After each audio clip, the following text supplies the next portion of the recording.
Is that it? Working? Good. Okay, a little unconventional, but this morning we're not having a full court. This is not the quarterly meeting. This is just a committee meetings this morning to take care of some business that needs to be taken care of. And first, we're going to have Rules Committee meeting, and Commissioner West will take care of that for us at this time. Thank you. This is the first meeting of the Rules Committee of the new year, so we have some things to cover. Kudos for putting this meeting the day after the Southeastern Conference Tournament Championship so that I could make a weekend of it, so that was good planning. Unfortunately, the outcome of the game was not very good, but okay. Today is Monday, March 17th at 10 a.m., and this is the Rules Committee meeting of the Motor Vehicle Commission. I'm Commissioner Charles West, Chairman of the Rules Committee. I would note for the record that the following members of the Legal Committee are present: Chairman Roberts, Commissioner Elam, Commissioner Vaughn, and myself. We are also joined by Commissioner Rydell, who will be sitting for us in light of Commissioner Copenhaver's absence. Additionally, we're joined by our Executive Director, Director Lawrence, Jason Gillum, Assistant Director, and our legal staff, Erica Smith, Taylor Hilton, and Sierra Shepard, who will serve as our program attorney. I would defer to our program attorney, Sierra, who will take us through the proposed changes in the retrospective rule review package. Good morning. How's everybody? Great. Good. So we'll get started. So the department was required to do a retrospective rule review of all of our current rules and regulations. And as a result of that review, there are several changes that we are proposing. You were provided a red line with those changes. On the red line, I just want to make sure you guys understand what is crossed out in red is what is currently the language that we want to get rid of, and then what is underlined in blue is what we want to implement in its place. So we'll go through that red line. The first rule that will be changed is Rule 0960-01-.14 license fees. In the fee increase package that we are having a rulemaking hearing on in a little bit, 8 fees prescribed in that rule were increased. So in this retro rule review, we're doing a couple of things. One, we're deleting subparagraph I in its entirety, and 2, we are increasing the 4 fees that were not included in the fee rules package. The red line shows that 13 fees will be increased with the retro rule review package rather than the 4. And that's just because since we have both packages going at the same time, that kind of minimizes confusion as to where the rules will ultimately end up after both packages are said and done. So the price of the license fees will be as follows. The manufacturer, distributor, factory branch, and distributor branch license fee will increase from $1,600 to $2,400. The manufacturer, distributor license fee will increase from $50 to $75 per franchise dealer. Their motor vehicle dealers selling new or used motor vehicles who sell new or used motor vehicles license fee will increase from $400 to $600. The factory or distributor representative license fee will increase from $400 to $600. The motor vehicle salesperson license fee will increase from $50 to $75. The automotive dismantler and recycler license fee will increase from $400 to $600. The automobile auction fee will increase from $800 to $1,200. Again, subparagraph I will be deleted in its entirety, and the rules that currently follow will move up 1 letter. For the current subparagraph 1J, the duplicate. I'm sorry, let me interrupt you. Okay. The $75 one is not for salesmen, it's for, I'll get a second. Okay. 1 moment, sorry.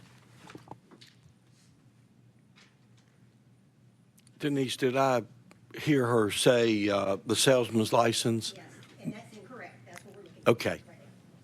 It went from 35 to 50 is what it went to, not to 75.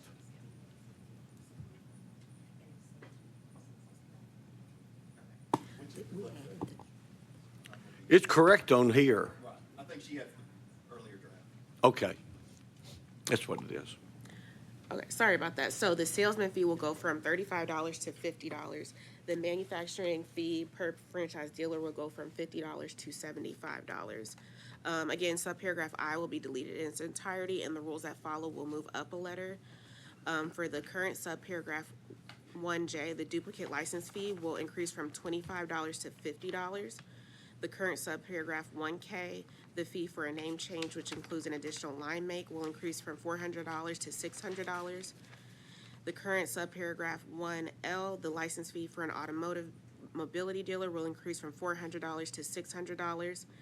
And for the current 1M, the recreational vehicle dealer license fee will increase from $400 to $600. And we are removing the language after January 1st, 2017. So the next rule is 0960-01-17 will be changed to motor vehicle shows and displays. Also, paragraphs 2 through 6 will be deleted in their entirety. And the current paragraph 7, we are deleting the word show and replacing it with display. In the current paragraph 8, we are removing the language without obtaining a motor vehicle show permit. And we are removing all requirements previously governing motor vehicle shows to more accurately depict existing shows and displays. And finally, we are adding the word or between subparagraphs E and F. The next rule that is being changed is Rule 0960-01-.21. A paragraph 6 will be added. This paragraph requires a dealer who is relocating to submit a new application and notify the commission within 30 days of its anticipated move date.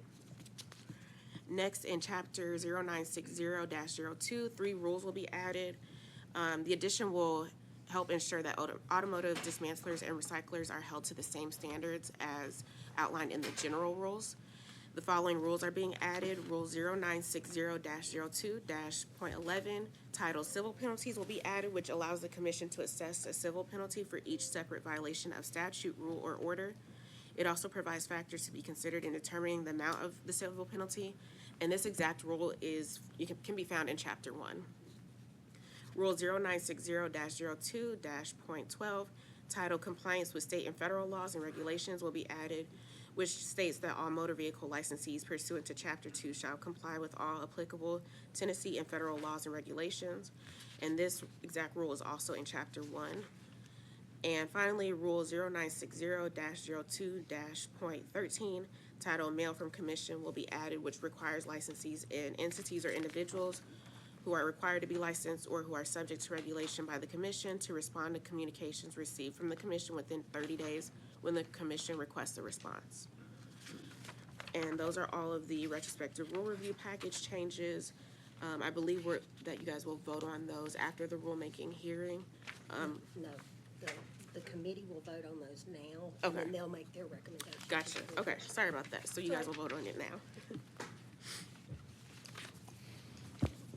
Okay, I would entertain a motion to adopt the Rules Committee report for further consideration by the full commission. Now, this is only eligible to those that are here for the Rules Committee. I know we have some that are not. Okay, So moved. we have them.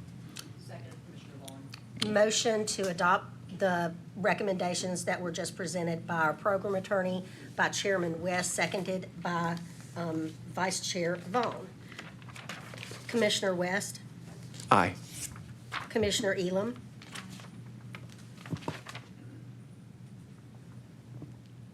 oh, I'm trying to get my, there it goes, it wouldn't cut off. Say aye again. Aye. Commissioner Rydell, Aye. Commissioner Vaughn, Aye. and Chairman Roberts. Aye. You have adopted the recommendations that staff and our program attorney have made with regard to our retrospective. Can we have a Rule correction, though? recommendations. I made Yes. the motion. Oh, I'm sorry. You I'm put down sorry. Chairman West, but it was me. Chairman Roberts. I have made that correction. Just want to make sure everybody understands that first comment on the salesman, we left out the salesman transfer in our fee and crew rules, so we included the transfer in these rules and took it from 35 to 50. That's the one. The $75 increase comes in our fee increase package, which was the fee per franchise dealer. That's currently at 50, that will go to 75. You have adopted the retrospective recommendations by the Rules Committee. Now, I would entertain a motion for us to adjourn the Rules Committee and go directly into the rulemaking hearing and a full commission meeting of the Motor Vehicle Commission. Motion to adjourn. Second. All in favor? Aye. Aye.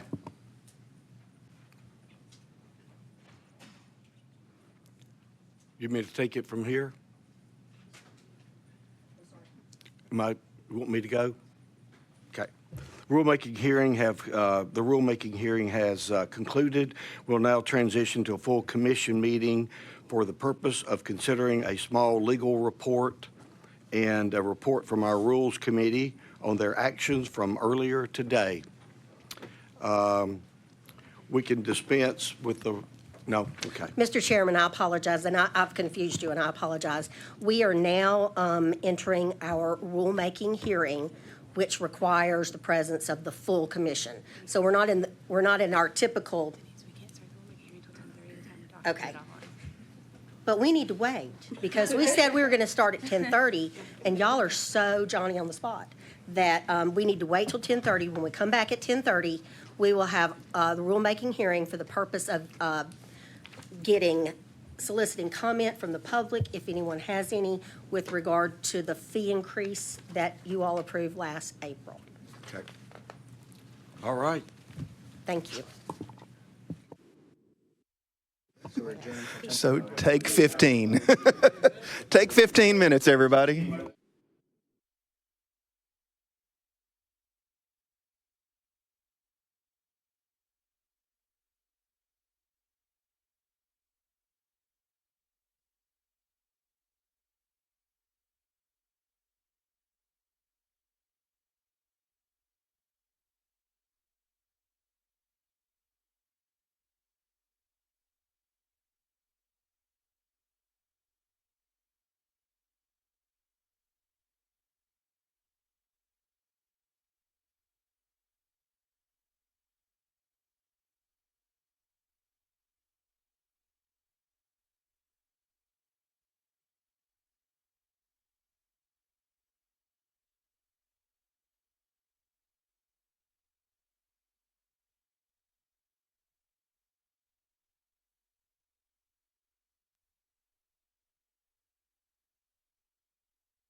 Oh, dang, that was fast.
I thought she was out of town.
Good morning. Okay.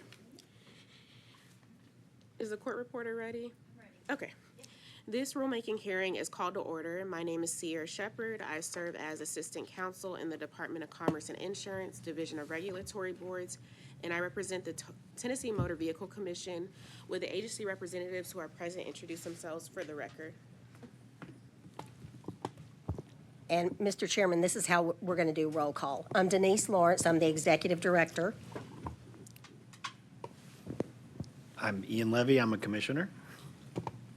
I am Charles West. I am Commissioner and Chair of the Rules Committee. I'm Debbie Melton, a commissioner. I'm Sandra Elam, a commissioner. John Rydell, Commissioner. I'm Nelson Andrews, Commissioner. Chairman John Roberts. Jim Galvin, commissioner. Stan Norden, Commissioner. Vice Chair Farrah Vaughn. Hubert Owens, Commissioner. Carl Kramer, Commissioner.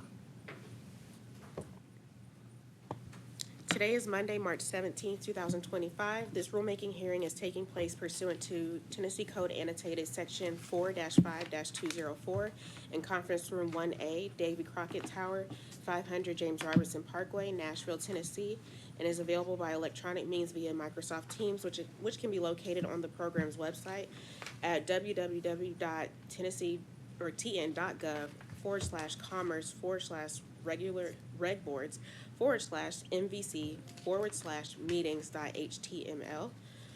On this page, the link for access to this rulemaking hearing via Microsoft Teams can be found in the chart located in the middle of the web page in the row with the date 3/17/2024 in the location column under the words Davy Crockett Tower, Room 1A, 500 James Robertson Parkway, Nashville, Tennessee 37243, labeled Connect.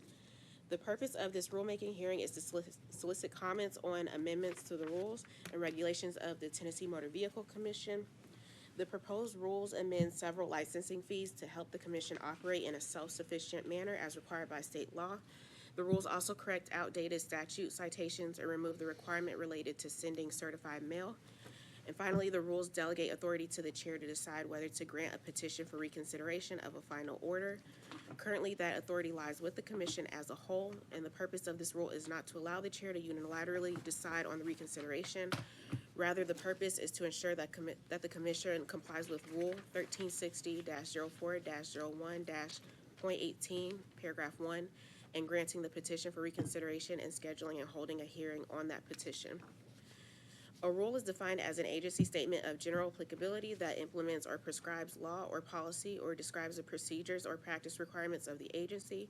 Proposed rules are filed with the Office of the Secretary of State. Notice is given to the public for comment, and the rules are forwarded to the Attorney General's Office for review of legality. If approved, the proposed rules are filed with the Secretary of State, which is responsible for publication, and the Government Operations Committee of the General Assembly. The rules must stay in the Secretary of State's office for 90 days. The effective date of the rules will be the end of that 90 days.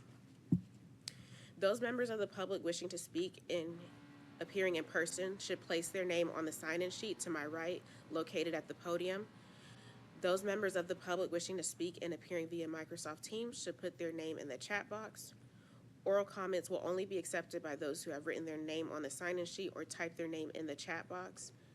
Is there anyone else that desires to offer oral comments but has not written their name on the sign-in sheet or typed their name in the chat box? Seeing that there are none, for those attending this hearing in person, I will call your attention to the table located directly behind me. On this table, you will find red line copies of the rule amendments addressed in today's rulemaking hearing. For those attending on Microsoft Teams, you will find a link in the chat box to the red line copies of the rule amendments for today's rulemaking hearing. The notice of rulemaking hearing includes the entire text of the proposed rules and was published on the Tennessee Administrative Register website on January 18th, 2025. Director Lawrence, what additional notice was given to the affected individuals or groups? Information pertaining to the time and location of the hearing was placed on the program's website as part of this year's meeting calendar since February 13th and has been posted on the program's website as part of the agenda since February 21st. Additionally, an e-notify was sent to all licensees who signed up for the program system on January 24th, 2025. I will now summarize the substance of the proposed rules into the record. Rule 0960-01-.06, notice of termination, cancellation, or non-renewal is amended by creating a new paragraph 4, so that as amended, the rule shall read, the chairperson or acting chairperson of the Tennessee Motor Vehicle Commission may grant or deny a petition for reconsideration of a final order as provided in Rule 1360-04-01-.18, paragraph 1, and shall report any such decision to the commission. Rule 0960-01-.11, inspection of business records. Paragraph 4 is amended by deleting the language 55-17-129 and substituting the language 55-17-128. Rule 0960-01-.11, inspection of business records. Subparagraph 4A is amended by deleting the language 55-17-129 and substituting the language 55-17-128. Rule 0960-01-.11, inspection of business records. Subparagraph 4B is amended by deleting the language 55-17-129 and substituting the language 55-17-128. Rule 0960-01-.14, license fees. Subparagraph 1A is amended by deleting the language $1,600 and substituting the language $2,400. Rule 0960-01-.14, license fees. Subparagraph 1B is amended by deleting the language $50 and substituting the language $75. Rule 0960-01-.14, license fees. Subparagraph 1C is amended by deleting the language $400 and substituting the language $600. Rule 0960-01.14, license fees. Subparagraph 1D is amended by deleting the language $400 and substituting the language $600. Rule 0960-01-.14, license fees. Subparagraph 1E is amended by deleting the language $35 and substituting the language $50. Rule 0960-01-1.14, license fees. Subparagraph 1G is amended by deleting the language $400 and substituting the language $600. Rule 0960-01-.14, license fees. Subparagraph 1H is amended by deleting the language $800 and substituting the language $1,200. Rule 0960-01-.14, license fees. Subparagraph 1M is amended by deleting the language $400 after January 1st, 2017, and substituting the language $600. Rule 0960-01-.23, mail from commission and complaints, is amended by deleting the language by registered or certified mail. As the agency hears public comment on the proposed rules, I, as moderator, reserve the right to limit such comments if they become repetitive. Please limit your comments accordingly. Before I take public comments, I will read the comments I received via email prior to this hearing. And today, I have not received any public comments via email pertaining to the rules for discussion at today's rulemaking hearing. Director Lawrence, were there any written comments received by the Commission Office regarding these rules? There have been no comments submitted to the commission. Are there any public comments from those present at today's meeting, either in person or via Microsoft Teams? Can we confirm on Teams? I'm sorry, there are none. Okay. I apologize. No problem. I have observed no comments. Lastly, there are several measures I will need to adopt by motion and roll call vote as required by TCA Section 4-5-222. First, I will need a motion to adopt the hearing rules language. Commissioner Vaughn, so moved.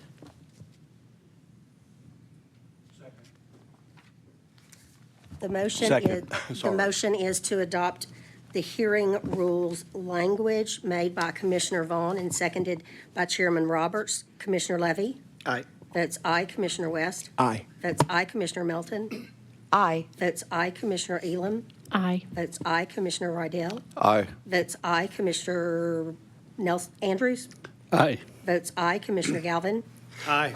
Votes aye. Commissioner Norton? Aye. Votes aye, Commissioner Vaughn. Aye. Votes aye, Commissioner Owens. Aye. Votes aye, Commissioner Kramer. Aye. Votes aye, and Chairman Roberts. Aye. You have adopted the hearing rules language. Pursuant to TCA Sections 4-5-401 through 4-5-404, prior to initiating the rulemaking process, all agencies shall conduct a review of whether a proposed rule affects small business. The commission currently licensed 3,360 new auto dealers, used auto dealers, and RV dealers across the state of Tennessee. Of those 3,360, we estimate 60% of our licensees represent small businesses, which are those selling less than 300 vehicles annually, with 40% representing our larger dealerships, including new auto dealers, used auto dealer licensees. Additionally, we issue over 900 licenses to auctions, manufacturers, and distributors, vehicle representatives, and dismantler and recyclers, all of whom represent larger business interests. Though this 60% would be affected by the increase in licensure fees, that dollar increase is minimal, with the larger businesses bearing the greater monetary increases. The following amounts represent the money that the licensees will pay on top of what they already pay for their license renewals. The cost is the compliance of that raised fee. For manufacturers and distributors, the biennial compliance for each branch will be $2,400, or an increase of $800 per licensee. For motor vehicle dealers, the biennial cost of compliance will be $600, or an increase of $200 per licensee. For representatives of dealers, the biennial cost of compliance will be $600, or an increase of $200 per licensee.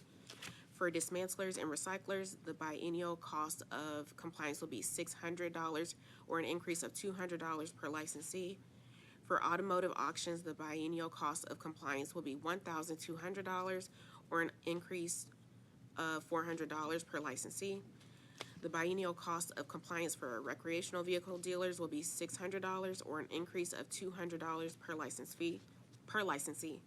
The biennial cost that manufacturers pay per franchise dealer will be $75, or an increase of $25 per franchise dealer. Lastly, for salesmen, the biennial cost of compliance will be $50, or an increase of $15 per licensee. There is no need to acquire new skills or additional record keeping.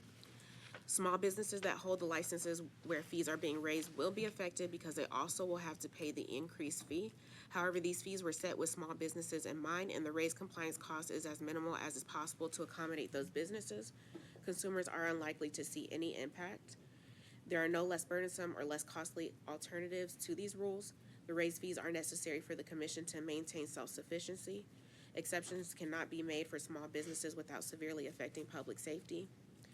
There are no known federal counterparts to the commission to compare the commission's proposed rule. After reviewing existing licensing fees of surrounding states and adjusting those costs to reflect biennial renewal, our proposed fee increases appear to be commensurate with licensure costs across the Southeast. Finally, the raised fees are necessary for the commission to maintain self-sufficiency. Exceptions cannot be made for small businesses without sacrificing self-sufficiency and severely affecting public safety. I will now need a motion to adopt the regulatory flexibility addendum. So moved. Second. The motion is to adopt the regulatory flexibility addendum made by Commissioner Rydell and seconded by Commissioner Melton. Commissioner Levy? Aye. Votes aye, Commissioner West. Aye. Votes aye, Commissioner Melton. Aye. Votes aye, Commissioner Elam. Aye. Votes aye, Commissioner Rydell. Aye. Votes aye, Commissioner Andrews. Aye. Votes aye, Commissioner Galvin. Aye. Votes aye, Commissioner Norton. Aye. Votes aye, Commissioner Vaughn. Aye. Votes aye, Commissioner Owens. Aye. Votes aye, Commissioner Kramer. Aye. Votes aye, and Chairman Roberts. You have adopted the regulatory flexibility The addendum. motion was made by, Rydell. no, it's made by I'm so Andrews. sorry. I am so sorry. That's what I get for not looking up. Correction, motion made by Commissioner Andrews, seconded by Commissioner Melton. I will now read the impact on local government statement pursuant to TCA Section 4-5-228. The Tennessee Motor Vehicle Commission foresees no impact on any local governments. I will now need a motion to adopt the impact on local government statement. So moved. Commissioner Vaughn, second. Motion to adopt the impact to local government was made by Commissioner Melton, seconded by Commissioner Vaughn. Commissioner Levy? Aye. Votes aye. Commissioner West? Aye. Votes aye. Commissioner Melton? Aye. Votes aye. Commissioner Elam? Aye. Votes aye. Commissioner Rydell? Aye. Votes aye. Commissioner Andrews? Aye. Votes aye. Commissioner Galvin? Aye. Votes aye. Commissioner Norton? Aye. Votes aye. Commissioner Vaughn? Aye. Votes aye. Commissioner Owens? Aye. Votes aye. Commissioner Kramer? Aye. Votes aye. And Chairman Roberts? Aye. Votes aye. You have adopted the impact to local government statement. I will now read the answers to the questions required by the Joint Government Operations Committee. All agencies, upon filing a rule, must also submit the following pursuant to TCA Section 4-5-226, subparagraph I-1. Question A asks for a brief summary of the rule and a description of all relevant changes in previous regulations effectuated by such rule. The proposed rules amend several licensing fees to help the commission operate in a self-sufficient manner as required by state law. The rules also correct outdated statute citations and remove the requirement related to sending certified mail. Finally, the rules delegate authority to the chair to decide whether to grant a petition for reconsideration of a final order. Currently, that authority lies with the commission as a whole. The purpose of this rule is not to allow the chair to unilaterally decide on the reconsideration. Rather, the purpose is to ensure that the commission complies with Rule 1360-04-01-.18, paragraph 1, and granting the petition for reconsideration and scheduling and holding a hearing on that petition.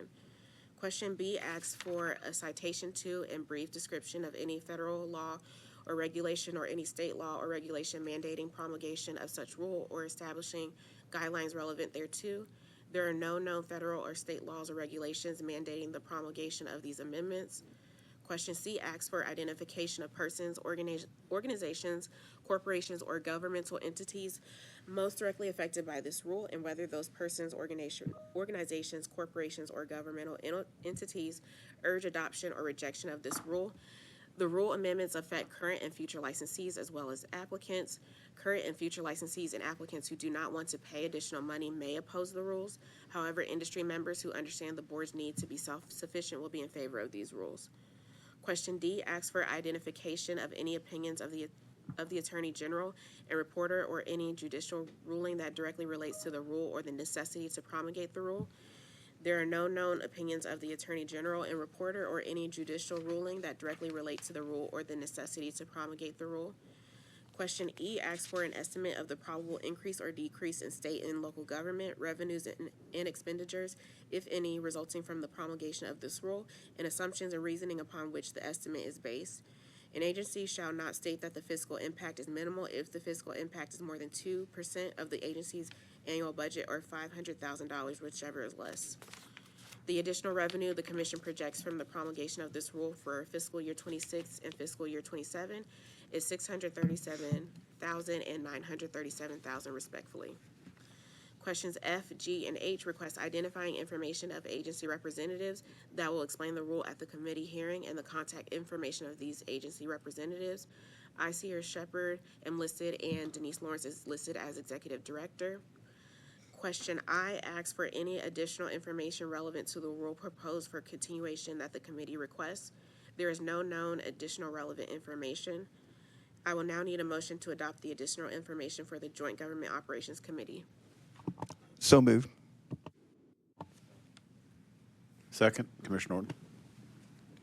Motion to adopt the information for the Joint Government Operations Committee was made by Commissioner West, seconded by Commissioner Norton. Commissioner Levy?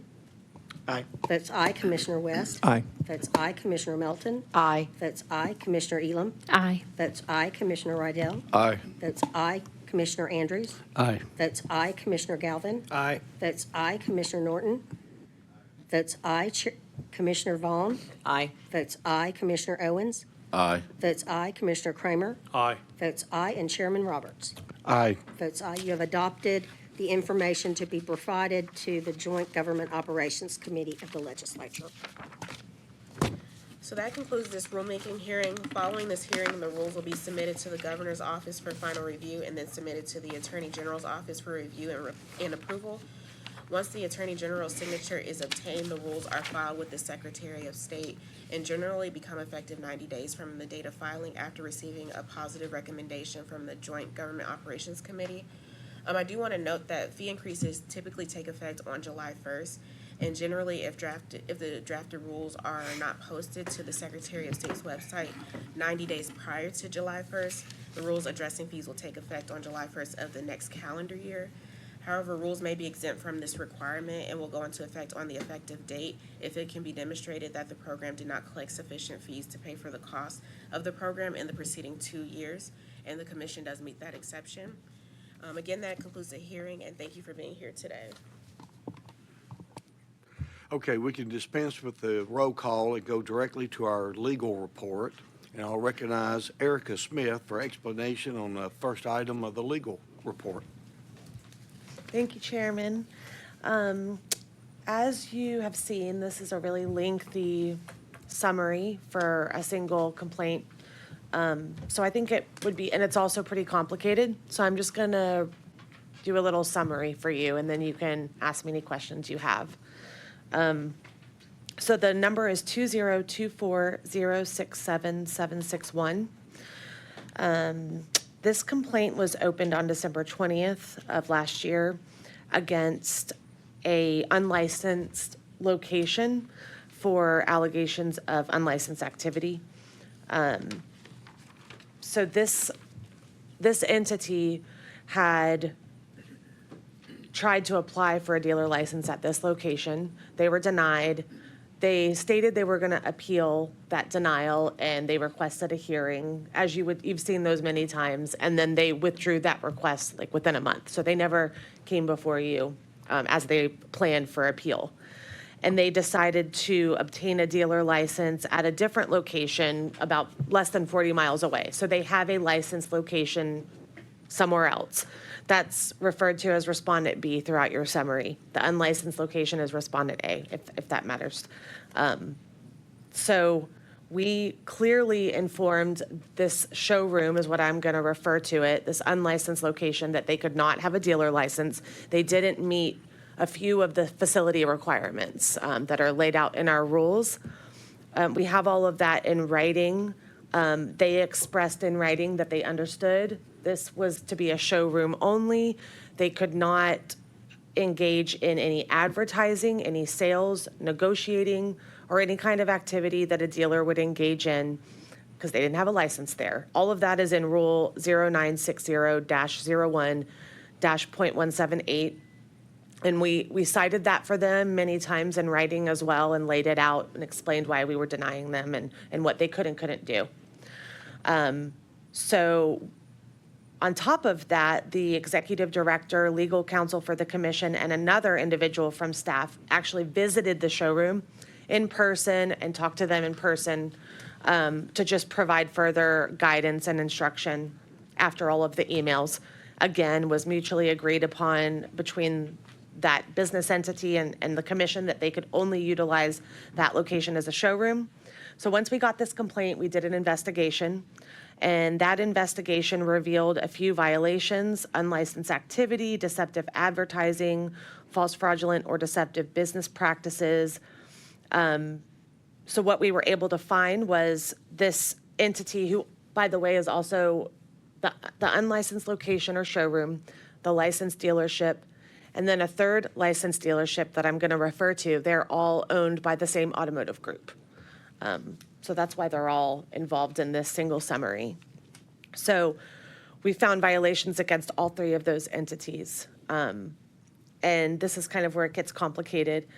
The showroom was shown online to have vehicles at their location for sale. They state that those vehicles were never there, but it appeared to consumers that they were there. Further, online, they refer to themselves, I can't give you any more information, but we have to keep this anonymous, but they refer to their name, their dealership in a way that any consumer or anybody would think that they are a dealership, not a showroom. They kind of refer to themselves the same way at their licensed dealership. So you can't really tell the difference other than they use a location name or a city on top of their dealership name. So because of that, you've got third-party vendors like Car Gurus and Auto Trader and all of those different types that are pulling from their advertising vehicles for sale at their showroom, and it looks all over the internet like they are selling cars there at this showroom. I don't know how much control a dealership has over that, but they do have control over where they're advertising their own cars on their own website. So I think they have responsibility in that.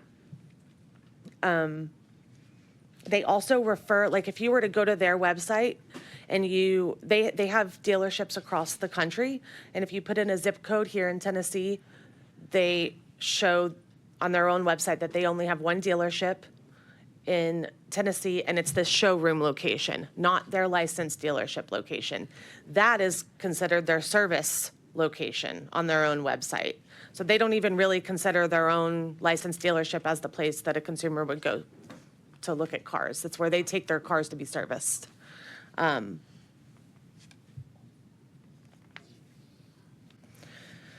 So in addition to that, they allow at least two licensed salespersons to work at the showroom. They encourage consumers online to make appointments there. They've admitted they allow, test drives there, at least 10 a month.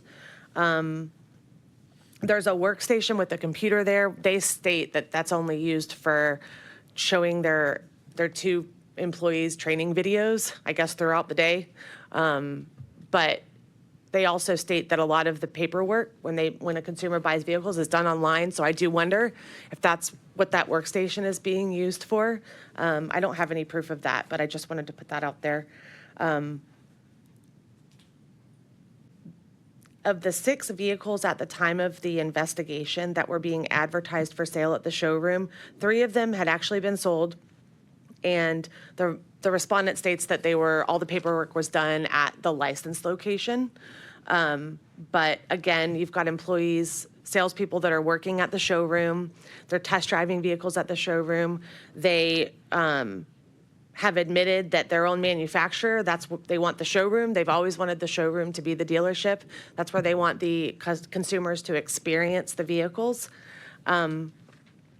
So we also looked at some deal files, those 3 deal files in particular. And it appears that the third licensed dealership that I mentioned earlier is the one that issued temporary tags to those vehicles that were advertised for sale at the showroom, supposedly located and sold at the licensed dealership, but then a third licensed dealership that does not sell the same line make, really has nothing to do with it other than ownership, issued the temporary tags. So it's just further a little, a bit of a mess here. And I think that they've admitted in their own vice president's notarized statement that their manufacturer, again, wants that showroom. They've always wanted that showroom to be the place where a consumer would get one-on-one experience with the vehicles. And they just never changed their internal structure to match what didn't go their way. They always, they're treating this showroom as a dealership. They're not treating their licensed dealership as a dealership. They're treating it as a service location. Therefore, I've got a big summary of all the different problems within the paperwork of those deal files, and I won't go into detail, but basically, a lot of the different transaction documents are using the showroom address throughout their contract, but the licensed dealer name. So none of that is matching up. And then you've got a temporary tag coming from a third dealer that has nothing to do with it. The respondent did admit that sometimes inventory vehicles are located at the showroom because they transport those licensed salespeople back and forth. So I think that's a problem too. They state mainly there's only demo vehicles at the showroom that are not for sale, but I think just having inventory vehicles there right next to your demo vehicles and probably allowing them to be test driven is a problem. on top of advertising, vehicles for sale there that supposedly aren't there, but sometimes are for transport reasons. They also have continuously blamed the, quote, city of Nashville for denying them licensure, not even really comprehending that the commission is the one that did it. I find that interesting since they own a lot of dealerships, not just these. And then they blame their corporate entity for all their website contents, for not changing their address, their banking address, the way they're referred to online. And that they admit further to only opening this licensed dealer location to accommodate the city, because the city would not let them have the dealership where they wanted it. So my argument is, I've summarized the notarized statement for you throughout the legal report. I think by their own admission, everything we found in the investigation, it clearly appears that respondent is treating both of their locations as dealerships, if not only treating their showroom as a dealership. They've admitted that they have split their business into two to accommodate the city, and they always intended their showroom to be the dealership, and they just opened that second location to get around the law. And it's created a mess in paperwork, in advertising, in the way a consumer is seeing their businesses. So my recommendation for the showroom location, the unlicensed location, is a $20,000 civil penalty. And that, I've laid out the various violations, and there's 4 there. I recommended the maximum $5,000 civil penalty per violation because I think there's intent here. They've intentionally violated the law. We gave them warning. We gave them instruction. We really went out of our way to accommodate them. And I think that deserves a maximum penalty in this situation. So further, I recommend opening a complaint against the licensed location for their part in this. And I recommend a total civil penalty of $15,000 for 4 violations that I've explained in the summary. And I will also argue that they deserve the maximum civil penalty for each violation for the same reasons. And then I recommend opening a complaint against the licensed dealership that issued the temporary tags at the standard $1,000 civil penalty per violation for a total $3,000 civil penalty for those 3 temp tags that we discovered were issued to cars advertised for sale at the showroom and sold at the licensed location. So I know that's a lot of information, and I welcome any questions or discussion that you have. Erica, the first thing I've got to comment on is I'm least concerned, and maybe I should be more concerned, and I don't know any better, but the easy tag, where they got that from, if it was one of their entities, that's not as of a problem as the things you've cited. The other things you've cited caused me, trouble. But the easy tag part, you could, I don't know why they couldn't do it from one location versus the other. Well, each licensed dealer has to work with the Department of Revenue to get access to dealer tags. And you have to give them your correct address. And you are, I think it's deceptive when you're using another licensed dealer that doesn't even sell the same line make as the vehicle you're selling. And you're also, it kind of opens the door to, if we don't treat it the same across the board, you might have a dealer that doesn't have a licensed location and they're selling from there, but they're using their licensed dealer access to Easy Tag to issue temporary tags. We have had this come up once before with a dealership that was owned by an owner that had multiple locations. And we did issue a civil penalty for it. But, you are the experts if you feel that it's not directly prohibited in the law, but it is clearly stated under the Department of Revenue statutes that a dealer has to apply for temporary tags, and you have to have a license to access those. And I just feel like it can.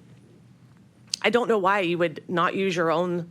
I agree. Dealership. I agree with that. But that's just my thoughts. But I'm open to hearing why it's not a problem.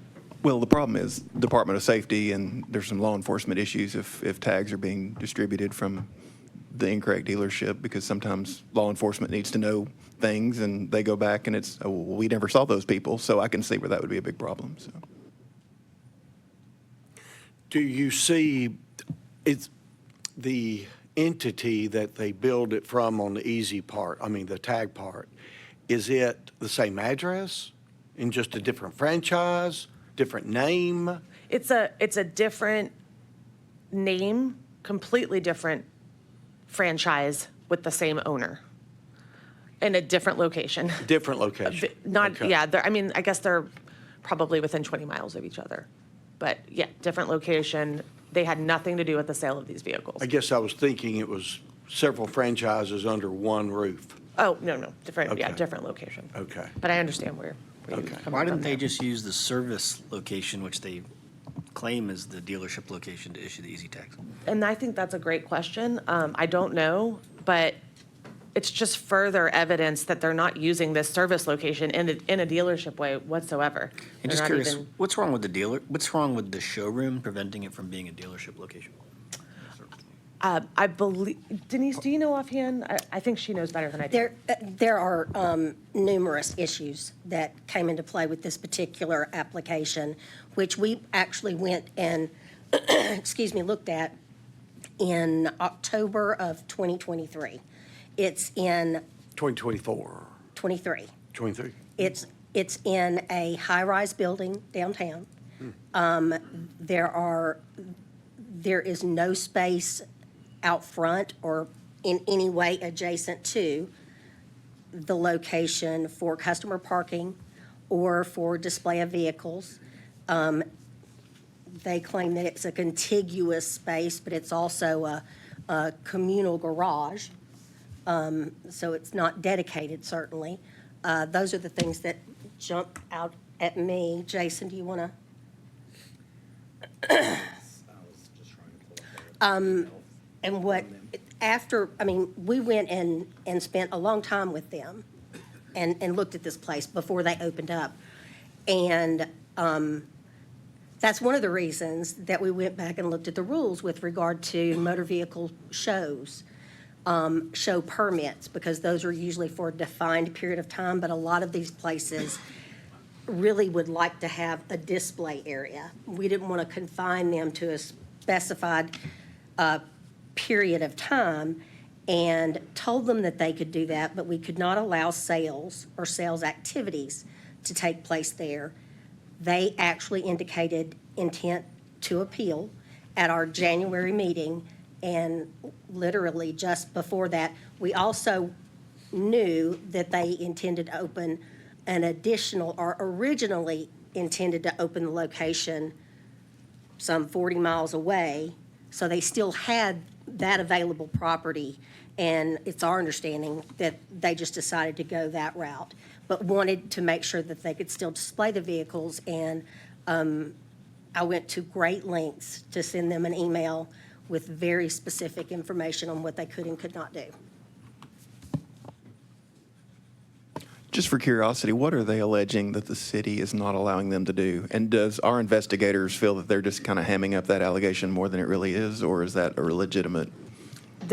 I think they are confusing the city with our denial of their licensure completely, because that's the only thing that they're stating, that the city of Nashville would not give them a dealership where they wanted it, at this showroom. And that's literally all they've said. So I just assume what they mean is the commission. So it's not a zoning, Davidson Metro zoning issue that we know of? I don't Let me- believe so. If you don't mind, Jason just reminded me of an email that we got. Originally, when they started this whole application process, they obviously were aware of the whole zoning issue, and they went to Metro and were approved. The zoning was approved for a dealership, and that's all fine and good, but it doesn't jibe with our requirements. So that was one of their main arguments through the whole thing. Commissioner Galvin, I got a couple questions. Location A is the showroom. You went to visit it, and you saw you had salespeople there and all that. Did you ever visit the location B where it was a licensed dealer. And when you did that, did they have salespeople there at location B, even though they said it was a service location only?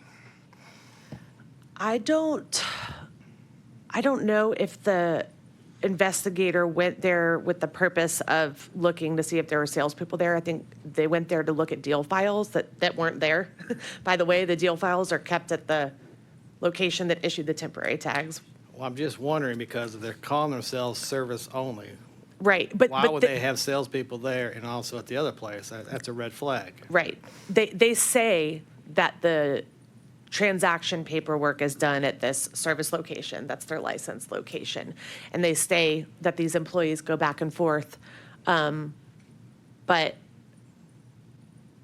I don't think we have as much evidence from the license location because everything seemed to be happening at the showroom that we could find.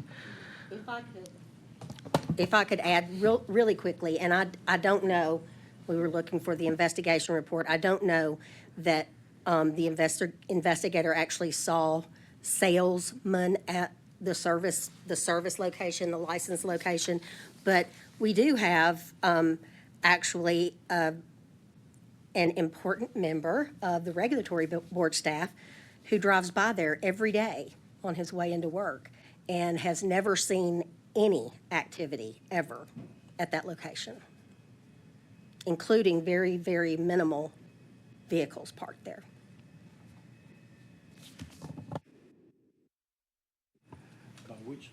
Go ahead. By which location? This is the license location. Okay. Their secondary location that they are calling a service location.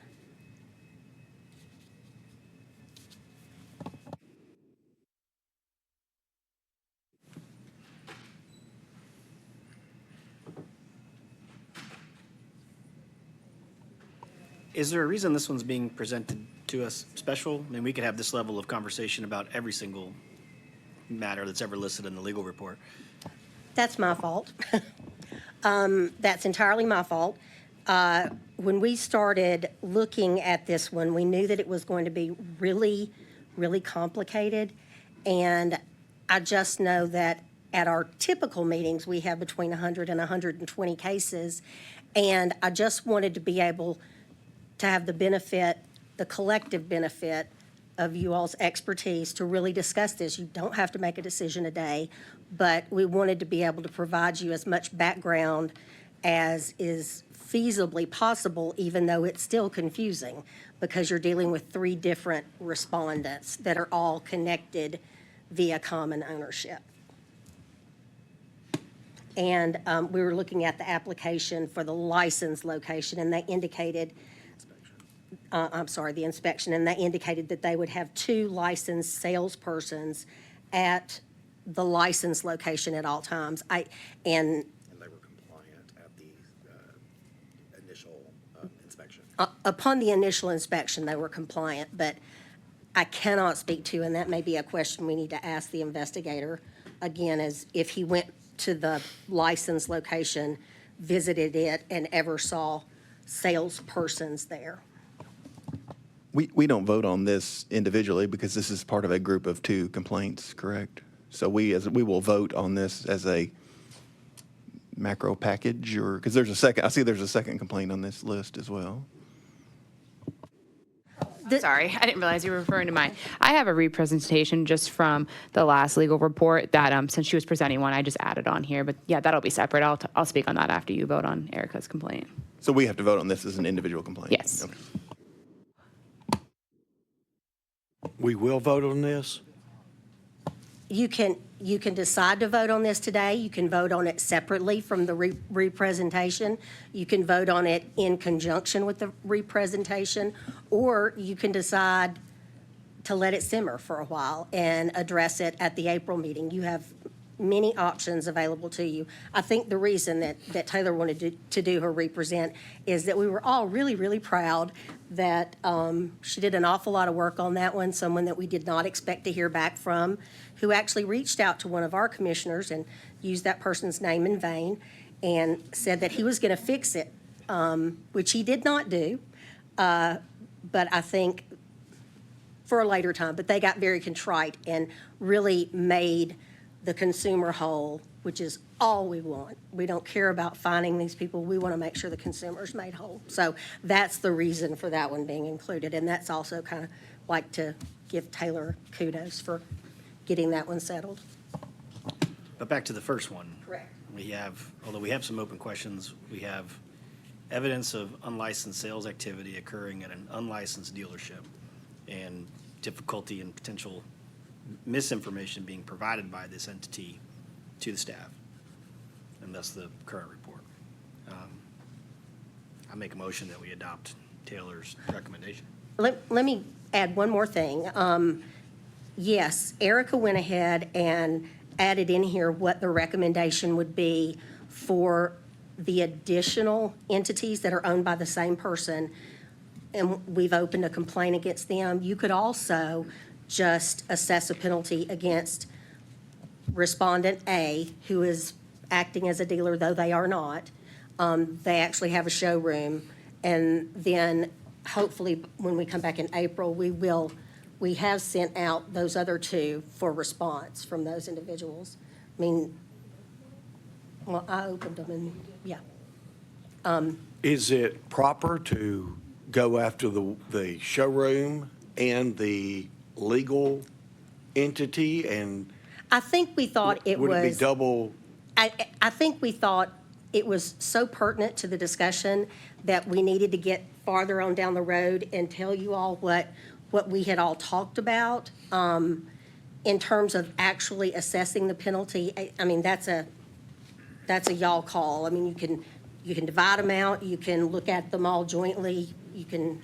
Well, I would like to second his motion because they're obviously all working together. So, I mean, it's all tied together 100%. And honestly, they need to come before the commission and explain exactly what they're doing. I mean, you've gone above and beyond by showing up at their showroom to help walk them through this process, which, I mean, that's a lot of time, energy, and money, and you're trying to help them, and they are still violating the commission's rules. So, second your motion. So I guess we have the motion, then we have to vote before we can continue discussion. You can have continued discussion now. Yeah. Because you've got a motion and a second. Anybody want to discuss some more? Yeah, I'd like to discuss. I think this is a great, I'm glad you brought this up, Director Lawrence, because this is bigger than today. This is bigger than this particular situation, because it sounds like to me that this entity's trying to create a boutique. And this boutique is common now in the state of California, and it's coming this way. It always works that way. And there are other manufacturers that I have knowledge of now that are creating a boutique in build-outs right now and here in Nashville. And the question is, what can they do and what can they not do?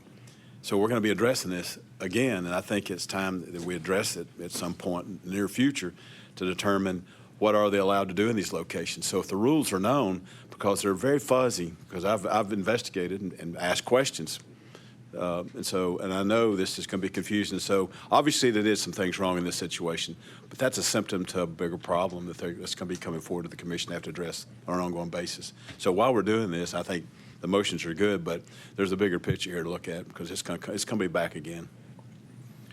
Commissioner Galvin, I just got a couple comments, just to make sure. In my past, when we did a sale at a fairgrounds, okay, my dealership was a half a mile. I brought vehicles to the fairground, but I was told by the state, you're not allowed to interact, or you just got to park them, show them. You can walk around and tell them about it, but you can't talk price or anything like that. If you did, you get in the car, you come back to the dealership, then you discuss price. So I'm assuming the law is still that way, if I'm not correct? That is a great explanation of what should have been allowed at this showroom and what we told and them. now we're seeing, things with this dealership. It's just, there's a lot of red flags, and I'm glad you brought it up. It's just a comment. I just want to make sure before we make our final decision. Yes. This is Commissioner Melton. I have a comment too. If I'm understanding this correctly, the outcome when we put these penalties on this showroom A, they're supposed to then, they'll pay the penalty, and they will become like if they're displaying a car in a mall or a fairground. That's the way they're supposed to act. correct. And they've been warned about this, and they've just closed their ears to it. So now we're holding them accountable. And if they choose not to behave, then there'll be other measurements taken. Is that correct? That is absolutely correct. Okay. So Commissioner Andrews, to one of the questions that came up earlier, just to be sure I'm clear, and I have two questions. One is, so respondent A, respondent B, and respondent C are the same legal entity, or they're different legal entities owned by the same shareholders? We need to make sure about the composition. They are definitely owned by the same automotive group. I want to say the answer to your question is yes, but I'd prefer to be much more careful and make sure that that's an accurate statement. Because I'm fairly confident that the corporate structure is the same for all three entities, but if you'll let us check on that and get right back to you, hopefully it'll just take a minute. Well, and frankly, I think it's good, in particular, if they're not the exact same shareholders, that we do list them out separately, because it sounds like they're all intertwined. But having the separate violations, be specific, I think is a good thing, not a bad thing. In Right. particular, if they're not all, because if they're working together, but sometimes you can have different ownerships inside that or something.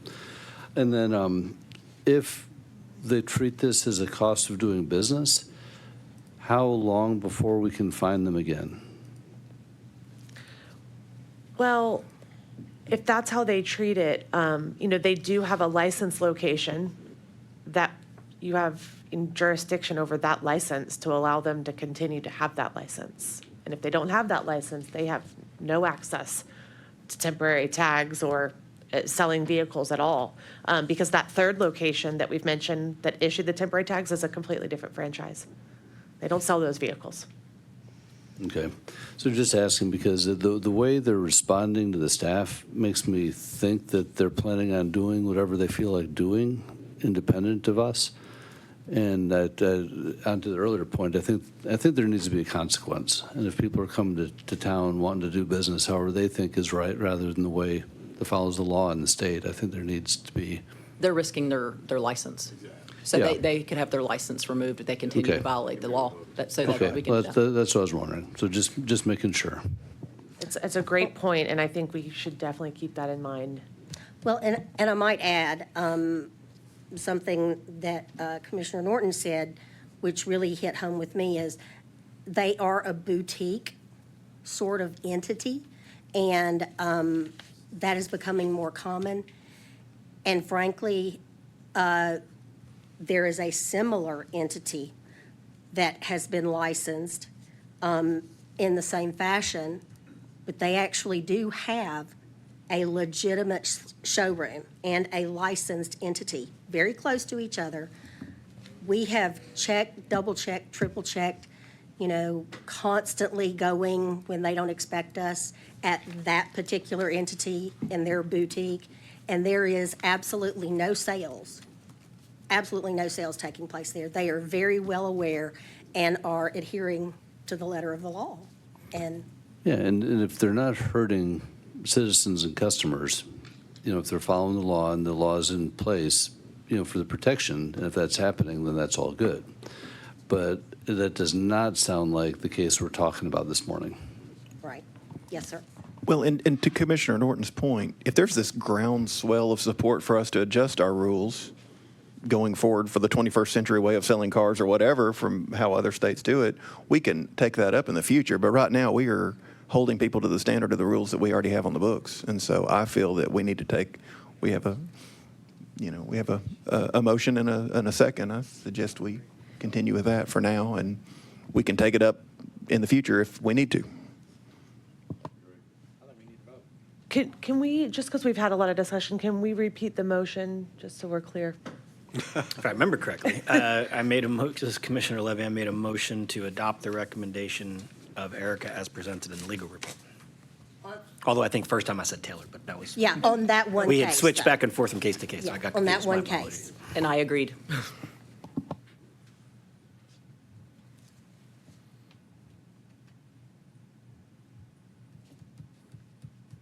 and then we'll come back and discuss Taylor's. Mine will be fast. The motion made by Commissioner Levy is to adopt the recommendation of legal staff for the first entity on the report, which involves 3 separate entities. Commissioner Levy? Aye. Votes aye. Commissioner West? Aye. Votes aye. Commissioner Melton? Aye. Votes aye. Commissioner Elam? Aye. Votes aye. Commissioner Rydell? Aye. Votes aye. Commissioner Andrews? Aye. Votes aye. Commissioner Galvin? Aye. Votes aye. Commissioner Norton? Aye. Votes aye. Commissioner Vaughn? Aye. Votes aye. Commissioner Owens? Votes aye. Commissioner Kramer? Aye. Votes aye. And Chairman Roberts. Aye. You have adopted the recommendation of staff.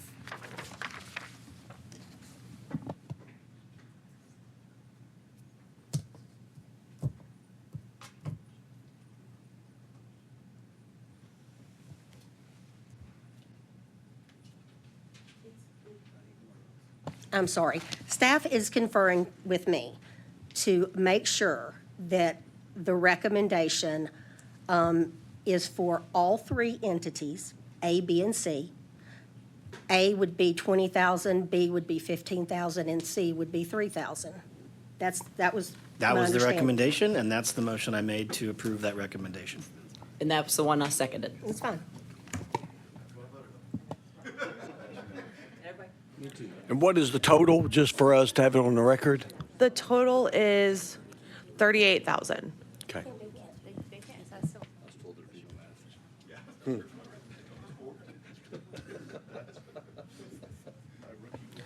Do they have a motion to appeal that once they get the letter? Sure they do. Yeah. Then if they do, we bring them in here and ask questions. Yeah. But I don't want to bring them in unless they, if they pay it, that's fine.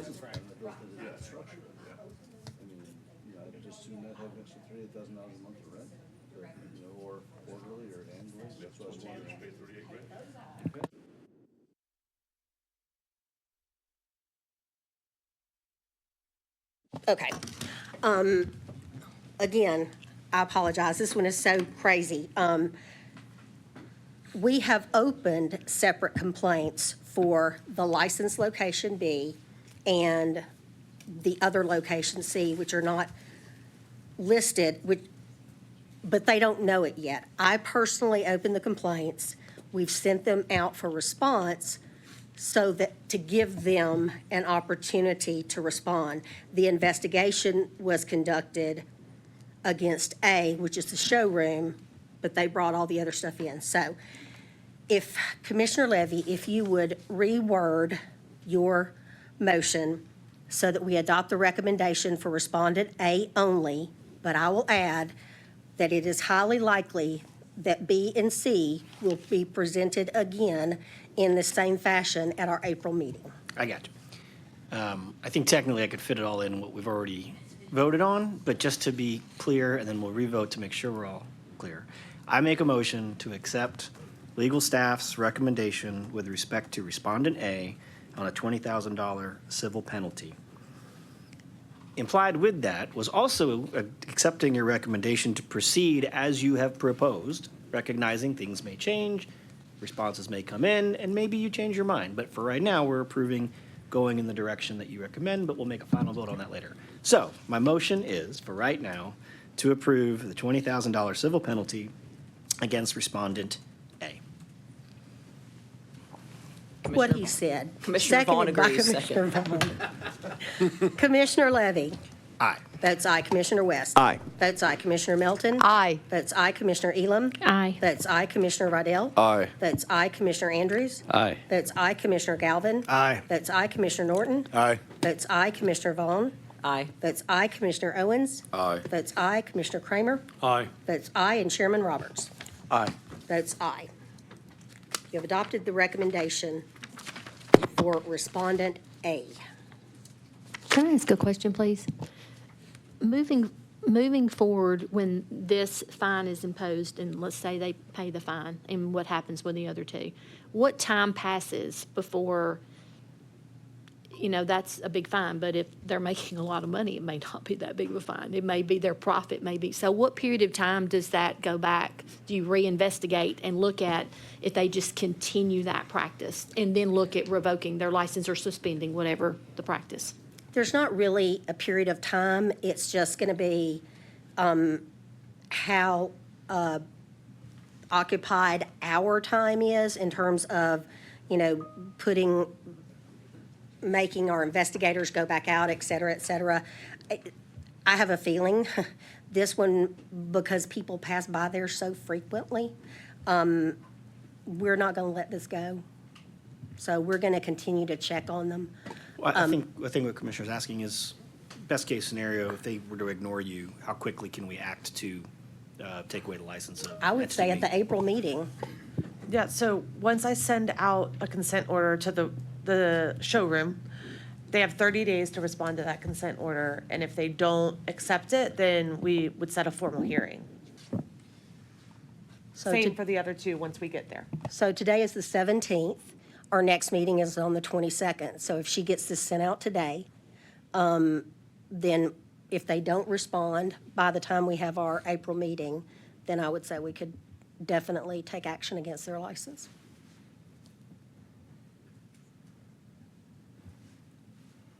Okay. I think the next one is Taylor. Okay. On to the representation. This is for case 2024-04-5361. In this case, at the last meeting, we voted to assess a $5,000 civil penalty for failure to deliver the title. However, since that meeting, I've spoken numerous times with the owner of the respondent's dealership, who does live in another state, but flew here specifically to go to the appropriate other dealership to obtain the title for this vehicle, did do so, and then waived the additional $4,000 that are still owned on the vehicle by the complainant. Due to those steps and the minimum discipline over the last 20 years that the respondent has been licensed, council was recommending closing this with a letter of warning. I move to approve that recommendation. Second, Commissioner Andrews. Any further? Good work. Yeah, and I want to take this opportunity to tell you all how much I rely upon, trust, and value the opinions and help that I receive from all of our legal staff, Taylor, Erica, and Sierra. This was a very strange meeting. Rules are odd, and you have to go through a lot of stuff, and I couldn't have done that without Sierra. And this one big one I thought might be the death of Erica, but she is a trooper and trudged through. And Taylor, on this one that she represented, called me in a panic on a Friday afternoon. But it turned out so good because I don't care if they give us $5,000. I just want them to make the consumer whole. And this guy offered that. I mean, he was the owner, and he was actually in Florida and didn't know what was going on. And at first, he wanted to say that a commissioner, said they'd take care of it. And then he started backing up from that and said, well, maybe he didn't really say that. But the main thing was he offered and said, they still owe me $5,000, but I will waive that. And that was the right thing for him to do. So thank you to my legal team. And now I will call the roll on the motion to adopt the recommendation on the final issue on the legal report made by Commissioner West and seconded by Commissioner Andrews. Commissioner Levy? Aye. That's aye. Commissioner West? Aye. That's aye. Commissioner Melton? Aye. That's aye. Commissioner Elam? Aye. That's aye. Commissioner Rydell? Aye. That's aye. Commissioner Andrews? Aye. That's aye. Commissioner Galvin? Aye. That's aye. Commissioner Norton? Aye. That's aye. Commissioner Vaughn? Aye. That's aye. Commissioner Owens? Aye. That's aye. Commissioner Kramer? Aye. That's aye. And Chairman Roberts? Aye. That's aye. Thank you very much. Now I need to, I would like to now recognize the Chair of our Rules Committee, Charles West, to report on the actions taken earlier today. Okay. The Rules Committee met earlier this morning to consider several changes to our rules proposed by staff pursuant to their charge by Public Chapter 328-2021, which requires all departments to review and amend any outdated rules. We have talked this thing to death, so Ms. Shepherd, if you need to add any more to what we've already done? No, do y'all want me to go back through? I mean, we've all heard it. No. I didn't know. I mean, we beat this thing to death, and we have no comments in the community. I think everybody knows what the rules do. The retrospective review, we just wanted to get in the pipeline since the other one has taken so long. We discovered that we left out a couple of fees that we didn't increase, so we threw those in there. We lifted some language from dismantler, recycler, from the general rules and put it in dismantler, recycler just for clarity. And we added the thing in the rules about the 30-day notice when you move, because I think that might be in the statute if I recall correctly, but it's not in the rules. So we put it there, and I think that's the last one, right? Yes, and at this point, I would just need a motion to proceed with the processing of this rules package so we can have a rulemaking hearing later on this year. You already have a motion from a standing committee, so we only need a second.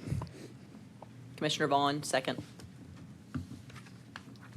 The motion to adopt the recommendations of the Rules Committee by Commissioner Chairman West and Vice Chair Vaughn. Commissioner Levy? Aye. That's aye. Commissioner West? Aye. That's aye. Commissioner Melton? Aye. That's aye. Commissioner Elam? Aye. That's aye. Commissioner Rydell? Aye. That's aye. Commissioner Andrews? Aye. That's aye. Commissioner Galvin? Aye. That's aye. Commissioner Norton? Aye. That's aye. Commissioner Vaughn? Aye. That's aye. Commissioner Owens? Aye. That's aye. Commissioner Kramer? Aye. That's aye. And Chairman Roberts? Aye. Votes aye. You have adopted the Rules Committee recommendation, and now Sierra gets to do all the fun stuff. Thank you. And what will happen now, in a much more rapid fashion than happened last year, is that she'll submit them. They go to everybody they have to go to in the department. Then they go to the governor.